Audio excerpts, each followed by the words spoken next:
එපයි කියලා නවියත් ගමේ කියන්නේ බං. ඌ වෙන්නත් දවස් දෙක තුනක් ඇයි. නංගි තනියෙන් ඉන්න මට හිතෙන්නම අර මොකක් කර ගේමක් ගහයි කියලා. අවිය නැතුණාට අපි ඉන්නවනේ බං. ඉතින් අයියලා වගේ කි බලාගන්න. අපි අයියලා වගේ වුණාට බං අයියලා නෙමෙයිනේ. අපිට පුළුවන් ද හැම වෙලේම ගේ අසරින් එක නේකිව ආරක්ෂා කරන්න. හරි. දැන් ඔබ මොකද්ද කරන්න හිතාගෙන ඉන්නේ? මට හිතෙනවා සොයිසා උස්සන්න. උස්සලා උගේ ෆෝන් එකේ තියෙන ඔක්කොම ෆොටෝස් වීඩියෝස් ඩිලීට් කරලා දාන්න. නේ? මට ඒකට උඹේ උදව් වුණේ. පිසා පිස්සුද මචං? මෙහෙක් උස්සනවා කියන්නේ මචං තනිකරම නීති විරෝධී වැඩක්. මට පොලිස් නිලධාරියෙක් විදියට මචං මට උඹට ඒකට උදව් කරන්න බෑ මචං. මේකට වෙන ක්‍රමයක් නෑ බං වසා. සෝරි මචං. මට මේ වැඩේට අවුල් වෙන්න බෑ මචං.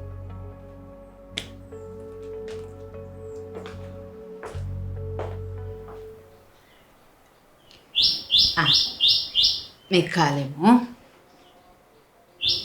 ඇයි මැනික කන්න නැත්තේ? බත් කන්න බෑද? මට එපා. ඇයි එපා කියන්නේ? මම අම්මිත් එක්ක තරහයි. අම්මිත් එක්ක තරහයි? අම්මි රත්නපුරේ ගිහපු හින්දාද? ඉතින් මම ඔෆිස් එකේ වැඩකටනේ මැනික ගියේ. ඒක නෙමෙයි.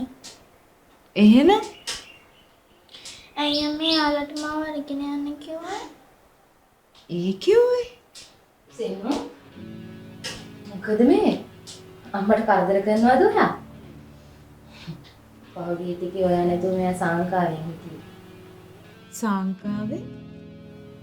දැන් ඔයා ලොකු ළමෙක් නේ. අම්මි දවස් දෙකක් හිටියේ නැහැ කියලා වට දුක හිතන්නට්ටු නෑ. මමත් ඔය ටිකම කිව්වා කිසෙනුට.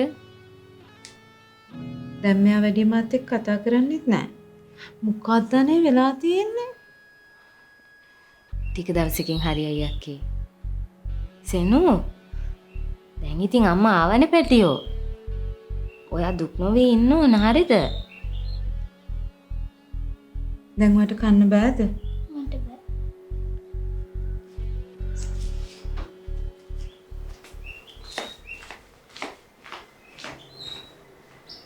සෙනු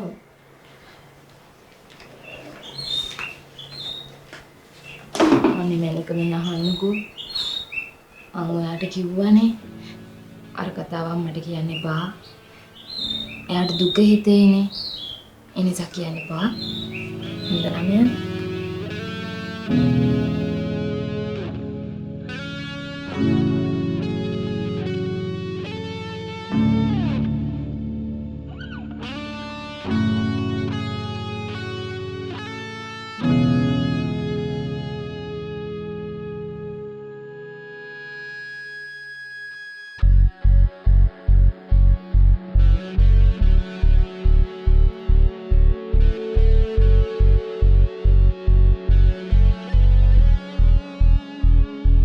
damage repair කරන්න කොණ්ඩේ ඇති protein හිස්තැන් ඩම්වලින් fill කරන්න මගේ හිත සොයනා රුව තොටුදා මා නිවනා විසිනහා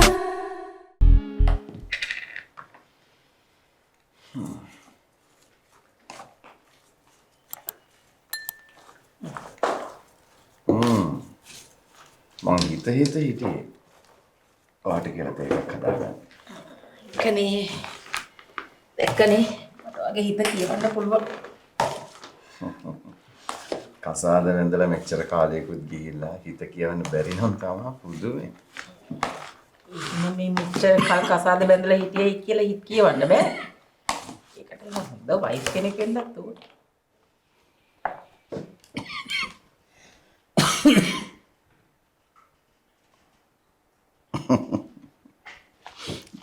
දැන් කවුද නැහැ කිව්වේ?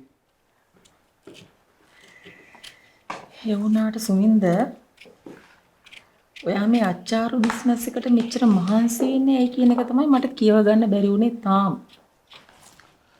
මම මෙච්චර මහන්සි වෙන්නේ අපේ බිස්නස් එක දියුණු කරගන්න නිසා. ඒ වුණාට ඔයා මහන්සි වෙනවා වැඩි. මේ කීයක් හරි දෙන්නම් කියලා ගෑනු කෙනෙක් වැඩට ගමුද? වැඩට ගෑනු කෙනෙක්? මේ මොනවටද? අච්චාරු පැක් කරන්න වෙන මොනවටද? මොකනේ කියන්නේ ඉතින් ඔයාලා හදිසි වෙනවා කියලා. පඩියක් දීලා වැඩට ගෑනු කෙනෙක් ගන්න තරම් මේ බිස්නස් එක දියුණු වෙලාද තියෙන්නේ නිකම් බොරු වියදමක් නේ. ඒ වුණාට ඉතින් අපිට කරන්න තියෙන වැඩ ටික අඩු වෙනවානේ. ඒකයි කිව්වේ. වැඩ අඩු කරගන්න ඕනේ නෑ.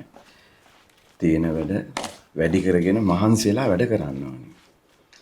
නැත්තම් ඉතින් වැඩට ගෑනු කෙනෙක් අරගෙන ඒගොල්ලන්ට කියවන්න ගියා නිකම් බොරු වියදම් ඕවා. ඒ වුණාට සුමින්ද ඔයා මහන්සි වෙන හොඳටම වැඩි. ඔය මොකක්ද නෝ හැම වෙලේම ඉන කැස්ස. නෑ නිකම් කැස්ස.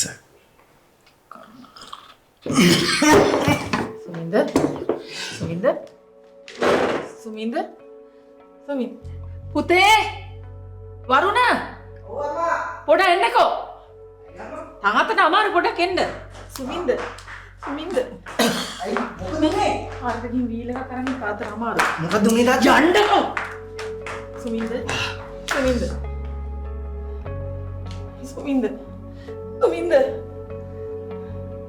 අනේ සුමින්ද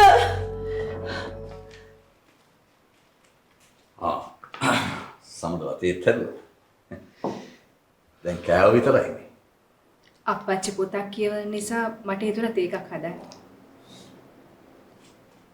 බලන්න ඉතින්. බිරිඳක් හිතන දුර නේද? නැතුව ඉතින් බෑනේ. දුර දිග හිතන්නේ නැතුව කොහොමද ගෙදරක වැඩ කරගෙන ඉන්නේ? ඉන්න අප්පච්චි මගේ.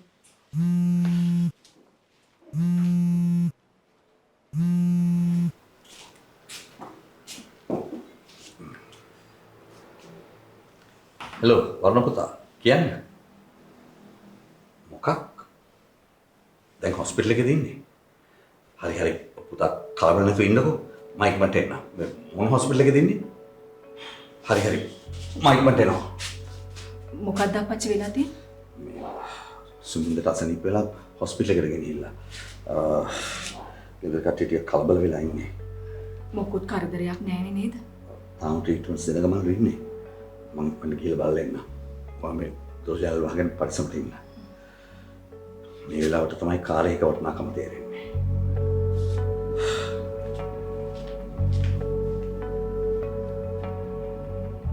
මට දැන් ඕන හෑ ස්ටයිල් එකකට මාරු වෙන්න පුළුවන්. කොණ්ඩේ අනික ගැන හිතන්නවත් දෙයක් නෑ. Saturday. ඔය අපට මෙච්චර මෙහෙම කරද්දි මං තාමත් ඔය ඉස්සරහා ඉන්නවට පේන්නේ නැද්ද?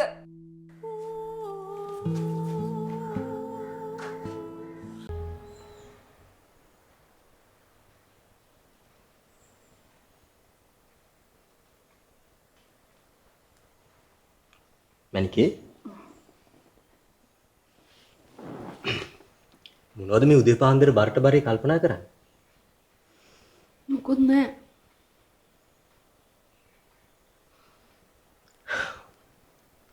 නැති වෙන්න බෑ. හිතට වද දෙන මොකක් හරි ප්‍රශ්නයක් තියෙනවද මට කියන්න? භාවනා වැඩසටහනට ගිහලා ගෙදර ආවට පස්සේ පාළුයිද? එහෙම එකක් නෙවෙයි. මම මේ කල්පනා කරේ නිෂී ගැන.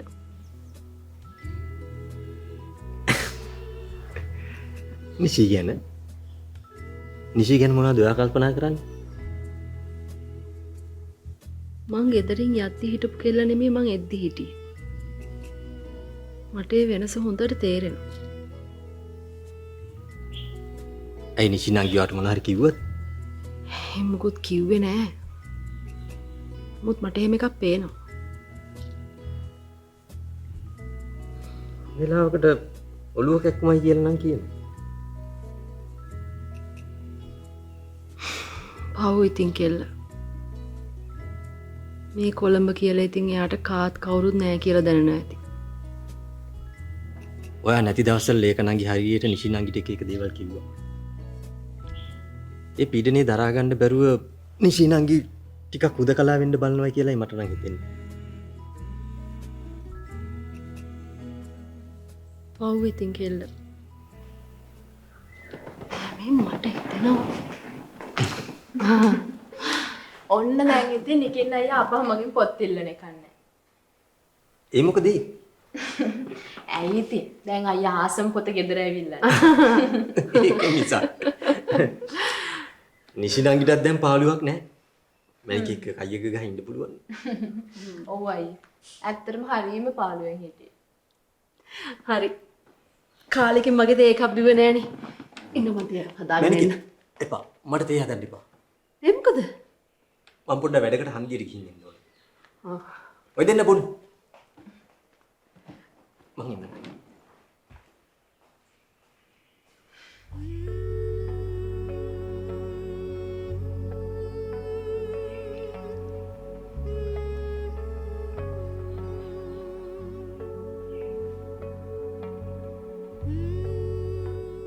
අනේ සල්ලි නෑනේ.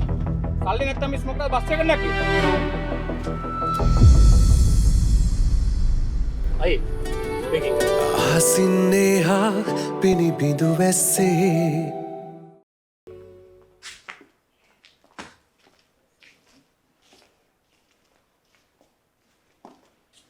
තාත්තේ ඔන්න ඔතන පොඩ වාඩි වෙන්න. වාඩි. අම්මේ ඩොක්ටර් මොනවද කිව්වේ? කතා කරන්නකෝ. මල්ලි මොනවද ඩොක්ටර් කිව්වේ?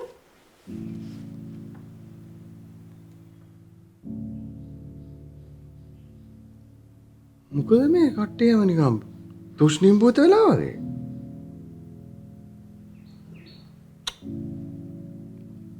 මං කිව්වේ පුතේ මේ පපුවේ ඇවිලිල්ලක් ආවා. ඒක මේ මෙච්චර අමාරු දෙයක් නෙමෙයි. මේ අම්මා නිකන් මේ බොරුවට බය වෙලා. එහෙමනම් ඔයාට ඩොක්ටර් ආපහු එන්න කිව්වයි සුමින්ද? පොඩි අමාරුවක් නම් ආයෙ එන්න කියන්නේ නෑනේ. ශ්‍රියානි එහෙම තමයි ඉතින් එහෙම එන්න කියලා කියනවා. මේ වැඩි හොඳට. එහෙම තමයි ඉතින්. දැන් එතකොට අම්මයි මල්ලි ඩොක්ටර් එක කතා කරේ නැද්ද? මොනවද ඔයාලා කරේ? කතා කරා. ඒ ඩොක්ටර් මොකොත් කිව්වේ නෑ. මටත් හිතා ගන්න බැරි ඇයි මෙහෙම වුනේ කියලා. හැබැයි විලියම් අංකල් එක්ක සෑහෙන වෙලා ඩොක්ටර් කතා කරා. ඕ නේද ඇත්තටම මොනවා සුමින්ද විලියම් එක්ක ඩොක්ටර් එච්චර කතා කරේ. මං කොහොමද දන්නේ? ඩොක්ටර් ඉතින් මොනවා හරි විලියම් එක කතා කරන්නේ නැති. විලියම්ට කෝල් එකක් දීලා අහගන්න මොනවද කිව්වේ කියලා. අනේ මේ ශ්‍රියානි. ඔය විලියම්ගේ මොනවද අහන්නේ යන්නේ? ඇයි ඩොක්ටර් හැමෝම ඉස්සරහට ඇවිල්ලා නේද කිව්වේ මේ මුකුත් අමාරුවක් නෑ එහෙම කියලා. අන්තිම මේ බෙහෙතුත් දුන්නා නේද දැන්? ඇත්තටම ඇයි තාත්තා එකපාර අමාරු වුනේ? මං කිව්වේ පුතේ පපුවේ පොඩ්ඩක් ඇවිලිල්ලක් වගේ ආවා. මේ ඒ වෙලාවේ පොඩ්ඩක් මේ ඔළුව එකක් වුමත් පොඩ්ඩක් තිබුණා දුවේ. දැන් ඉතින් ඒක හොඳයි. නිකම් බොරුවට කලබල වෙලා. සුමින්ද ඔයාට කොච්චර එපා කිව්වොත් ඔයා අහන්නේ නැහැ. ඔයා මේ අච්චාරු බිස්නස් එකට මහන්සි වෙනවා වැඩි. දැන් තාත්තා හරි පඬිත වෙලානේ. ඒක නම් ඇත්ත තාත්තේ. ඔයා දැන් මේ අච්චාරු බිස්නස් එකට මහන්සි වෙනවා වැඩි. දැන් මේ හැම දෙයකටම හේතුව අච්චාරුව කියලා දෝගලෝ කියන්නේ. වෙන්න පුළුවන්. ආය නම් ඔයා ඕකට මහන්සි වෙන්න ඕනේ නැහැ. හරිද? අනේ මේ උගලෝ කෑ ගහන එක නවත්ත ගන්න. ආයෙ පොඩ්ඩක් නිදාගන්න. අනේ මේ ඔන්න ඔයා ඔහම ඉන්න. මට මගේ පාඩුවේ යන්න පුළුවන්. මාව නිකන් මේ ලෙඩෙක් කරන්න හදන්න එපා ඔයගොල්ලෝ.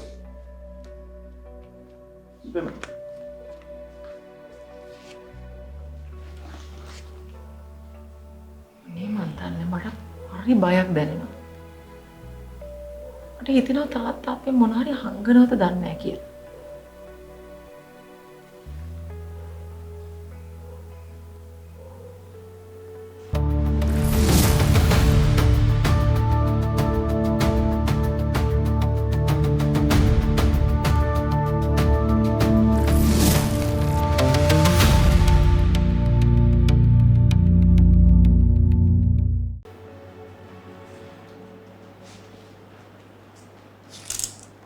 මේක සයින් කරලා දෙන්න. මට ඉක්මනට මේක සයින් කරලා දුන්නොත් යන්න පුළුවන්. පිස්සුද මන්ද? මේක සයින් කරලා තියන්න එහෙනම් මම යනවා. ශරීර මොම්බුඩයි ඇයි? මට ඔතන ටික කතා කරන්න ඕන. මට නම් ඔයත් එක්ක කතා කරන්න කිසිම දෙයක් නැහැ. දැන් මොකද්ද ප්‍රශ්නේ? ඇයි ඔයාලා මෙතන තරහා ගිහිල්ලා? තරහා ගිහිල්ලා? අනේ සර්, තවත් මගේ තරහ උස්සන්න නැතුව ඉන්නවද?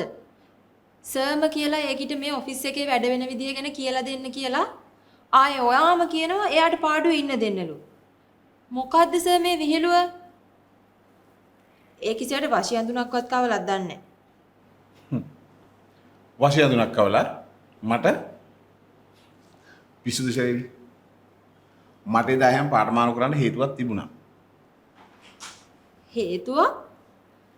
මොකද්ද හේතුව? ඊකින් ඔයාට වැඩක් නැහනේ. මට ඔයාට කියන්න දෙයක් සහ ඔයාට කියලා කරගන්න දෙයක් තියෙනවා. කියන්නකෝ බලන්න. සර් කියපු දෙයක් මම නොකර ඉඳලා නෑනේ මේ වෙනකම්. මට ජගන් මට හොඳ පාඩමක් උගන්වන්න ඕනේ. අනේ මේ මාව නම් ඔය බොරු වැඩවලට ගාව ගන්න එපා සර්. උදේට පාඩමක් උගන්වන්න කියලා හවසට ආපිට බයින් එකමනේ කරන්නේ. මං කිව්වනේ මට එහෙම කරන්න හේතුවක් තිබ්බා කියලා. දැන් ඔය පරදේම කියවන්නේ නැතුව මං කියන දේ අහගන්නවකෝ. හරි කියන්නකෝ බලන්න. ජගන්ම මගේ හිත රිදෙන වැඩ ගොඩක් කළා. ඒ හින්දා මට ඊට පාඩමක් උගන්වන්න ඕනේ. ඔයා මට ඒකට උදව් කරන්න ඕනේ. හරි සර්. හැබැයි මට එක දෙයක් ගැන දැනගන්න ඕනේ.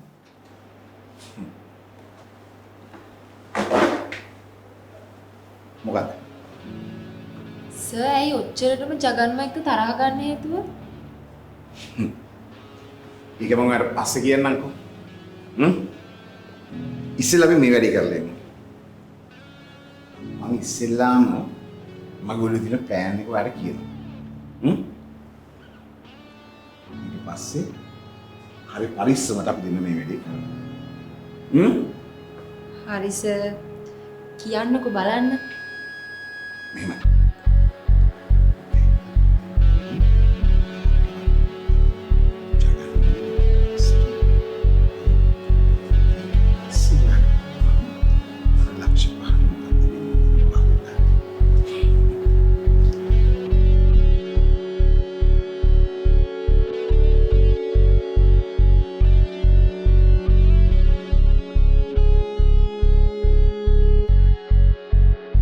එතකොට සුමින්ද මොනවද ගෙදර අයට කියලා තියෙන්නේ? කරකැවිල්ලක් නිසා එහෙම වුණා කියලායි කියලා තියෙන්නේ. අක්කේ මට ඔයා අතින් හදපු කෑම ටිකක් කන්න ආසයි. ඇයි ඔයා මං උයන කෑම කාලා නැද්ද?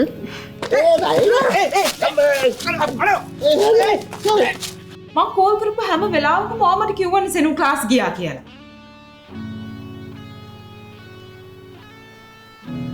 අක්කට කවුද කිව්වේ සෙනු ක්ලාස් ගියේ නෑ කියලා?